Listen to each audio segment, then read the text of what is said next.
লইট্টা মাছ আমি অনেক রকমভাবে রান্না করে আপনাদেরকে দেখিয়েছি। লইট্টা মাছের পকোড়া করে রান্না করেছি, লইট্টা মাছকে ভেজে রান্না করেছি, লইট্টা মাছকে ঝুড়ো করে রান্না করেছি। আজকের রেসিপিটা সম্পূর্ণ অন্য টাইপের।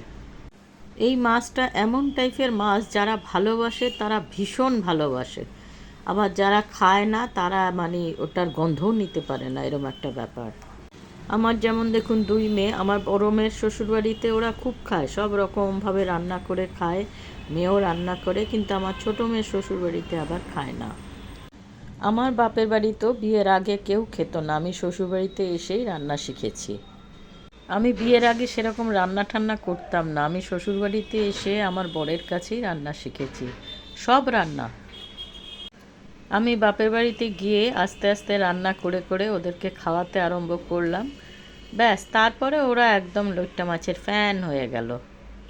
বাড়িতে গেলে বাবা বলতো, কী রে, বাজারে পেলে আনবো নাকি তোর সেই মাছটা? আমি বলতাম, হ্যাঁ নিয়ে আসো।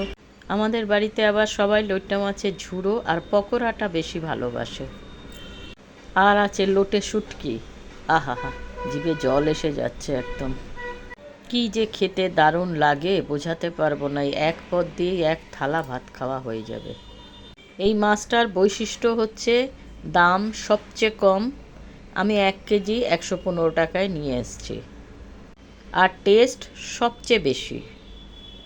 এটা রান্না করতে কোনো রকম জল লাগে না। এবার যথারীতি বেসিক মশলাগুলো দিয়ে দেবো, আলুটা একটু যেই মজে যাবে। দেখুন এখানে হলুদ, ধনের গুঁড়ো, জিরের গুঁড়ো, শুকনো লঙ্কার গুঁড়ো, গরম মশলা। যেহেতু মাছ রান্না, এই বেসিক মশলাগুলো আপনাকে দিতেই হবে। আলুটা সিদ্ধ হওয়ার জন্য একটু স্লো ফায়ার করে দিয়েছিলাম, নালে এরপরে আর মাছে কোনো রকমভাবে স্লো ফায়ার করবেন না।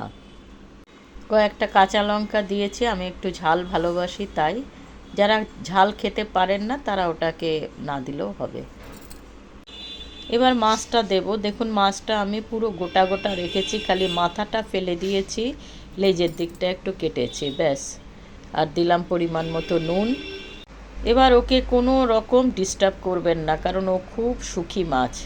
একটু ঢেকে দেবেন 5 মিনিট, জাস্ট এই হাই ফ্লেমই থাকবে। 7 মিনিটের মতন আমি ঢেকে রেখেছিলাম। এবার খুলে এটাকে একটু আরেকটু টেস্টি বানাবার জন্য দেখুন এভারেস্টের তন্দুরি চিকেন মশলা দিয়েছি। এখানেও আমি আর কোনো নাড়াচাড়া সেরকম করব না। আমি আগের থেকে যে নুন হলুদ দিয়ে সুন্দর করে বেগুনটাকে লম্বা লম্বা করে ভেজে রেখেছিলাম, এইবার উপর দিয়ে সেই বেগুনটা দিয়ে দেবো।